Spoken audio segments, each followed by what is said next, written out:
Habakkuk. Only 3 chapters long, but so rich with lessons for even our own life, even today. So we're just going to dive right in. About Habakkuk.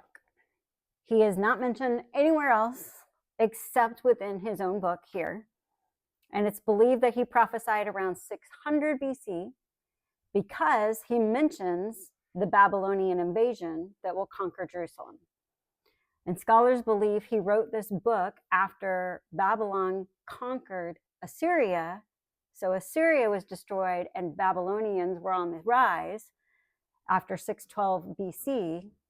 But he also wrote it before Jerusalem would be invaded by the Babylonian army. Okay, so there's that window in between.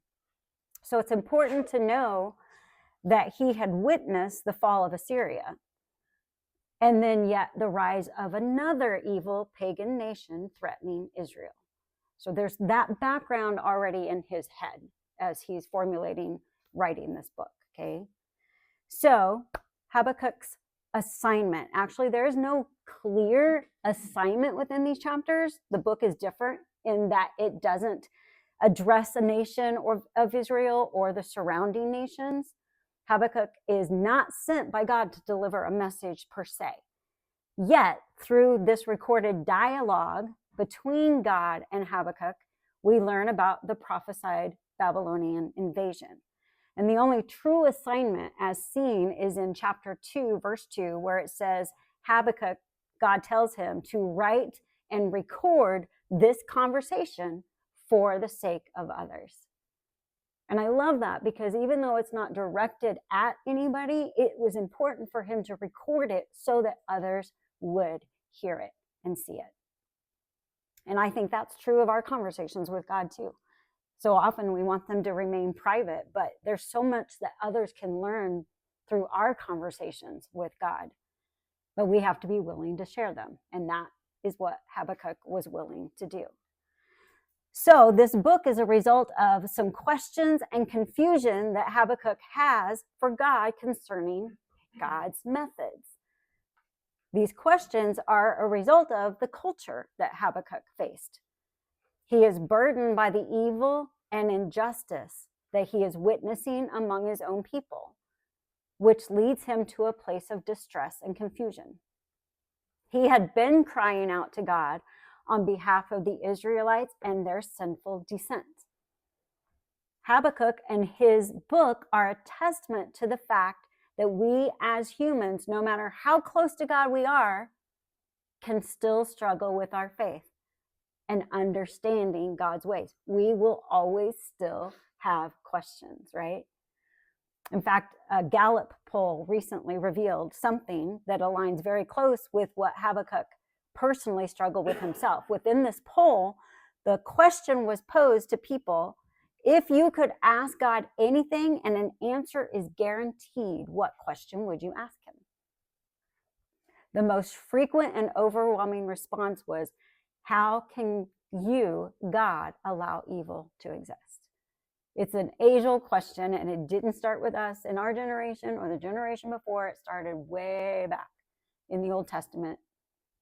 And this is, in essence, what Habakkuk deals with. Because when the book opens, Habakkuk is not necessarily in a great place. He is confused and he's frustrated with God's silence. He is frustrated that God seems unconcerned. And he has questions for God regarding all of it. So as a result of this conversation that we're going to go through between Habakkuk and God, we learn, or I can see, 3 stages we should progress through when we find ourselves with questions for God. They're progressive in nature, and it's a perfect model for us to follow. But stage 1, learn to question honestly. We've talked about authenticity before God, and Habakkuk actually portrays this in chapter 1, verse 2. He says, "O Lord, how long shall I cry for help?" Meaning he's been doing this. "And you will not hear. Or cry to you violence, and you will not save." How long, God? How long am I going to have to cry out to you? How long, God? And you're just not going to respond. You're not going to answer. You're not going to save. So Habakkuk is burdened by the sins of his people, what he sees all around him. And he has been pleading with God for intervention, and yet God has not responded. He has not saved his people. And again, I will say it again, Habakkuk represents every human heart that has prayed for a response and has felt unheard, right? The desperation that we feel when God doesn't seem to make sense. Why are you not doing this, God? And he models that authenticity in this relationship, in this dialogue with God right here, right now. And verses 3-4 detail what Habakkuk had witnessed: the backsliding, the spiritual deterioration, the lawlessness amongst the Israelites. And his response is, why don't you answer my prayer? Can you not see the wickedness that's surrounding the righteous, meaning the other nations? Why are you not doing something about it? Our enemies are prospering. And he is basically accusing God of being contradictory in his justice. So he's not just questioning, he's making some accusations of God's justice in his character, right? But let me stop for a moment and highlight the fact that we've talked about this before, and we'll say it again. God can handle our questions. God can handle our thoughts and our accusations, any and all of them. And he's not threatened by our questioning heart. In fact, there are a lot of heroes of faith in the Bible that had questions for God. Moses questioned God's wisdom to call him to lead. David questioned God's presence frequently. Jeremiah questioned God's judgment, and he's quoted to say, "Righteous are you, O Lord, when I plead with you, yet let me talk with you about your judgments," right? Why does the way of the wicked prosper? That was Jeremiah's response. So it's human nature. It's not something we should beat ourselves up for. Okay? Honestly, I think God prefers that we do question him, that we do come to him with our accusations, because if you think about it, if we are not bringing our questions to God for an answer, then we're opening ourselves up to provide our own human response, to fill in the blanks, so to speak. Or worse yet, we open ourselves up for the enemy to provide an answer or response to our questions. So God welcomes them. God does have an answer for Habakkuk, and his response actually will leave the prophet more unsettled. So be careful what you ask for. That's kind of the lesson right here. So verse 5 and 6, God starts to respond to his plea and his cry. He says, "Look among the nations and see, wonder and be astounded, for I am doing a work in your days that you would not believe if I told. For behold, I am raising," here's where Habakkuk gets a lesson on maybe you don't want to know what I'm doing, right? Verse 6, "For behold, I am raising up the Chaldeans, that bitter and nasty nation that you've been wanting, who march through the breadth of the earth to seize dwellings not their own." So basically, in a nutshell, God says, don't worry your little head, Habakkuk. I am doing something. You know those Chaldeans, which are the Babylonians? He says, yeah, I'm raising them up to invade and capture Jerusalem. That will be their punishment. That will be the Israelites' punishment for their disobedience. That was not comforting for Habakkuk to hear, right? The next several verses are God detailing just how vicious and harsh and bitter that this wicked pagan nation is, and yet God himself has allowed it to happen. So Habakkuk prayed for a revival of hearts, this spiritual transformation at the hand of God, and God says, nope, not going to happen that way. So God's answer only led Habakkuk to question more. Because in verse 12, Habakkuk barks back, "O Lord, you have ordained them as a judgment on you of you. And O rock, you have established them for reproof." Do you see the tone there? His second complaint is a result of God's answer. Wait, what? Basically, he's saying, I am tormented by the evil of my own people, but you want to see and use an even more evil nation to punish your own people? But we are your people. He's basically saying, we are your people. Why would you use them to punish us? At least we worship you. They don't. At least we try. They don't. So this doesn't make sense at all to Habakkuk. And in verse 13, he accuses God of apathy and inaction because he says, why do you idly look at traitors and remain silent when the wicked swallows up the man more righteous than he? Talk about an honest conversation, right? With the God of the universe. Why are you turning a blind eye? Why are you silent against the wicked? Why would you exalt pagans over your own people? What made this all the more confusing is that he's trying to understand God's ways by relating it to his character. Where's your goodness, God? Where's your faithfulness to us, God? Rather than understanding the true, full nature of God in his justice as well, right? Habakkuk even says, you are everlasting and holy, and you're the purest. You have the purest of eyes, cannot look upon wrong things. How can this possibly be your way? Okay. And he asks another question, once again, proving that God can take our inquiries. So after this second question, how can you sit idly by? We have to understand that although God allows and encourages us to ask questions, he is not obligated to answer. He did give him an answer to the first question. But what we need to notice is he doesn't really directly answer the second one.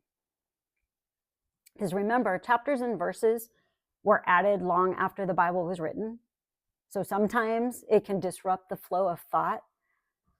So after Habakkuk asks God why and how he could turn a blind eye, after he asks for an explanation, in chapter 2, verse 1, we read that Habakkuk says, I will take my stand at my watchpost and station myself on the tower and look out to see what he will say to me and what I will answer concerning my complaint.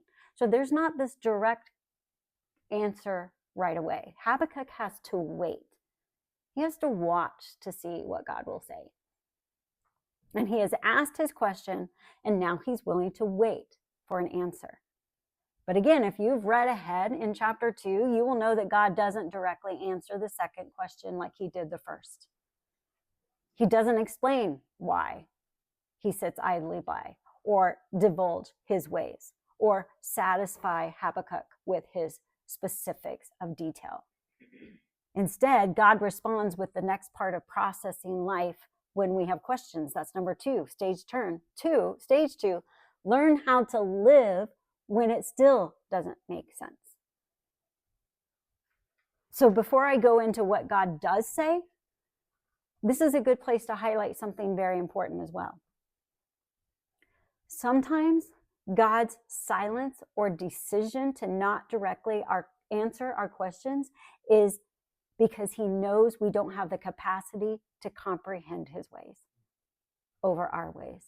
Sometimes I heard one scholar say, his silence is his mercy.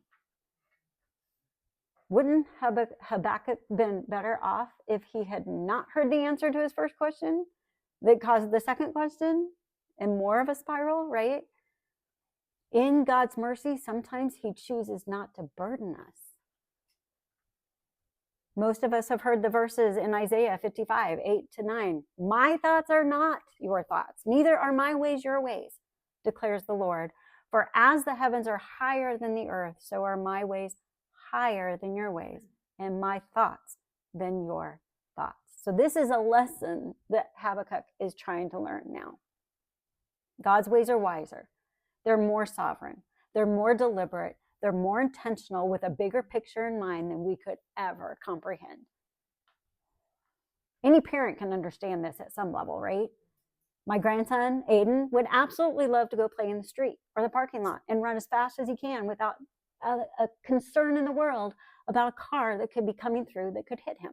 He protests greatly when I say, you have to hold my hand or I have to carry you, right? He doesn't understand or comprehend the damage that a car can do. And this is just a small little example or illustration of how we don't always comprehend. He will never understand that till he's older and wiser, right? I'm only looking out for his safety and well-being, but he doesn't always understand that. But at some point, he has to trust mom and dad or Gigi or whoever's with him, that their restraints, their lack of explanation, their lack of giving him all the details is more loving and caring. I'm not going to tell him that you could get smashed under a car and bleed to death. I'm not going to explain to him all of those because he can't comprehend that. Instead, I just lovingly care for him even as he protests. And we have to do the same. At some point in our questioning, we have to trust the goodness of God and hear what he is saying rather than focusing on what we want him to say. And sometimes we feel like questions are unanswered. Sometimes we feel like we're left hanging. We can be tormented during these times, or we can choose to follow what God says to Habakkuk next. Although God didn't directly answer his question as to why he would raise up an evil nation to deal with his own people, he actually doesn't leave them hanging. Chapter 2, verses 2 through 4. And the Lord answered me, write the vision, make it plain on tablets, so he may run who reads it. For still the vision awaits its appointed time.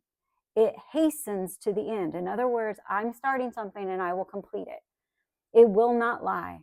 If it seems slow, wait for it. It will surely come. It will not delay. In other words, what I have told you will happen. But in the meantime, keep waiting, keep watching. And then verse 4, behold, his soul is puffed up. It is not upright within him, but the righteous shall live by his faith. In other words, all this is going to happen. You're going to have to wait. There's going to be delays. It's not going to make sense. It doesn't seem right to you, but the righteous will live by faith. That's the key verse in this whole book. Now, in the New Testament, the phrase is about salvation. We see it frequently. Paul writes about salvation being the righteous living by faith, right? Not by works, not by acts. But in its original context here, it was literally about how to live in times when life was difficult. That is what this specific verse means at this moment. The faith that we exercise in trusting God with the unknown, the uncertainty, even in the midst of the questions, and faith that is exercised every day in every circumstance. We walk not by sight, but by faith. Not by understanding, but by faith. Not by explanation, but by faith. Instead, we have to put our faith in action and trust God in all circumstances, even when it doesn't make sense. One scholar wrote this. He said, we're not called to live by our devotions. We are not called to live by our works. We are not called to live by our feelings or our circumstances or the opinions of others. We are only called to live by faith in trusting God. I don't understand, but I will live by faith that I believe God is good. I don't understand, but I will believe and live by faith that he's holy and that he's sovereign. Does he become your rock in times of uncertainty?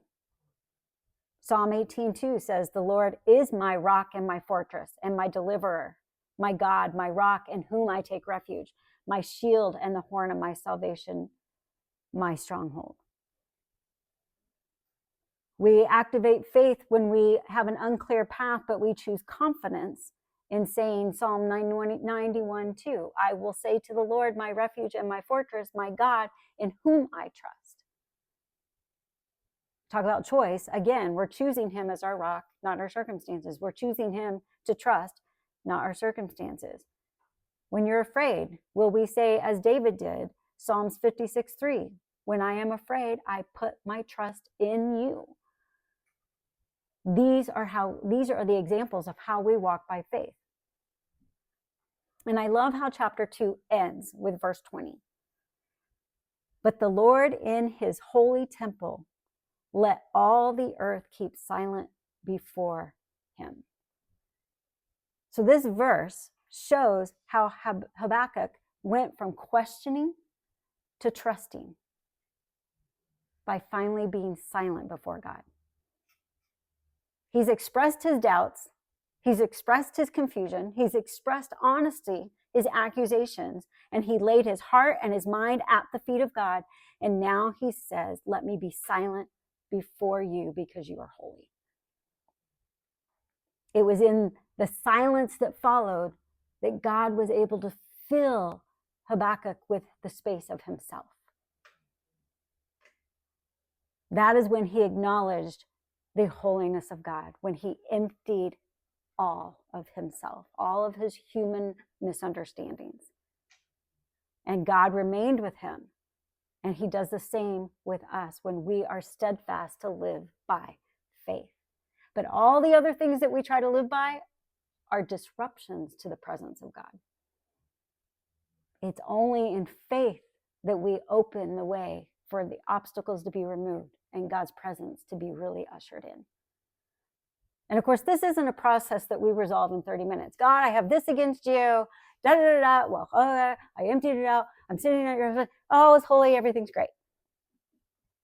Right? Because sometimes circumstances cause us to question again. I mean, Habakkuk just in that one part went from one question to another, right? We're going to find cycles through this process. Again and again, we'll find ourselves needing to once again choose faith over fear or misunderstanding. But while we are waiting for God's ultimate revelations or plans or deliverance to come, while we choose to live by faith, we must not forget the final stage that we will see in chapter 3. Number 3, stage 3, learn to praise through the process. I love that Habakkuk did not end there. Chapter 3 of this book is actually entirely a song. Verse 1 says, a prayer of Habakkuk, the prophet, according to Shigionoth. This is a musical term. So he's referenced this as saying that I am singing this prayer. And it ends saying to the choir master with string instruments. So sandwiched in between is a prayer that he is putting to music. He is praising in this prayer. So what he's doing is he's praising his way out of confusion. He's praising his way out of desperation. He's praising his way to a place of surrender. Praise is all about acknowledging who God is in the circumstances you are facing. It's not just a general praise of his character. Oh, you're good, or oh, you're holy, or oh, you're mighty, or oh, you're faithful. You have to take those characteristics that you're praising and apply them directly to the specifics of your life. Verse 2, Habakkuk says, "O Lord, I have heard the report of you and your work." In other words, I hear what you've said. "O Lord, do I fear?" Instead of fearing what he was now he's saying, no, it's Lord, you that I fear. That reverence, right? In the midst of the years, revive it. In the midst of the years, make it known. In wrath, remember mercy. This is a prayer of surrender. Lord, I see the years are coming, but you're going to revive it. Lord, in the midst of it, continue to make yourself known. But in the meantime, may I just ask, in your wrath, remember mercy. Again, it's acknowledging the characteristics of God. He's actually praising God for his way, his work that he's choosing to do over his own human plan. Bring revival in the way that you see fit, God. It is as if he is saying, when I heard what you were up to, Jesus, God, I lost my strength. When I heard what you wanted to do, I freaked out. But now I will choose to praise you for the very thing that you said you will do. and the way in which you said you will do it. Throughout this chapter, Habakkuk is constantly recalling the faithfulness of God in the past in order to praise him for his worthiness to be trusted in the future. We've talked so often about the rocks, our memorials, right? That's exactly what he did in chapter 3 when he's praising God. But he's specifically praising God not only for what he will do, but like I said, the way in which he will do it. He ends his writings with verses 17 through 19. And this is a perfect place to end, because how did he get to this place? How did he get to the point where he could just truly trust God and what he was saying and his ways? He ends his writings saying this: though the fig tree should not blossom, nor fruit be on the vines, the produce of the olive fail, and the fields yield no food, the flock be cut off from your fold, and there be no herd in the stalls. So let me just stop there and say this is a prophetic word of what he is expecting to see after the Babylonian conqueror. No blossoms, no fruit, no olive producing, no food, no flocks, nothing. This is what he's envisioning. Verse 18, yet I will rejoice in the Lord. I will take joy in the God of my salvation. In other words, I know the hardship that's about to come because of your way, and suffering that's going to come upon us because of your plan. I can see it, but I still will choose to praise you as the God who brings revival and salvation in ways I never could. And I know that I can endure it. And he says, I know that I can endure it because of verse 19. God, the Lord, is my strength. He makes my feet like the deer's. He makes me tread on my high places. He's calling on the fact that God will allow him to have the strength. God will be his strength. He will help him keep his footing. So the deer that Habakkuk is referring to are actually wild goats that were common in the land of Israel. And even now, scholars say near the Dead Sea, you'll see these wild goats, right? And one scholar described it this way: these creatures are incredible to watch. They have an uncanny ability to roam steep hillsides by walking only on 5 to 6 inch ridges that jut out alongside of the steep hills. They go from mountaintop to valley, effortlessly skipping along these ridges while climbing or descending the rocky terrain. They never lose a step. They never fall. Not only do they have graceful dexterity that keeps them from falling to their death, but all the while facing risk, they seem to leap with an expression of life and joy, unaware of the dangers around them. That is the picture that Habakkuk is painting when he says, God is my strength. He makes my feet like the deer's. He makes me tread on high places. He's saying that just like these deers, God is going to help me keep my footing, even when life gets difficult. He will help me navigate the unexpected and the unexplained, and he will do so by keeping his hands on me and strengthening me all the way, as long as I keep my faith and my trust in him. He will keep me safe. Let me close with what normally I will start with. Habakkuk went from confusion and perplexity to a place of peace, right? Because he followed this process, because he laid out this process. And in fact, in Hebrew, Habakkuk means he who embraces or he who clings.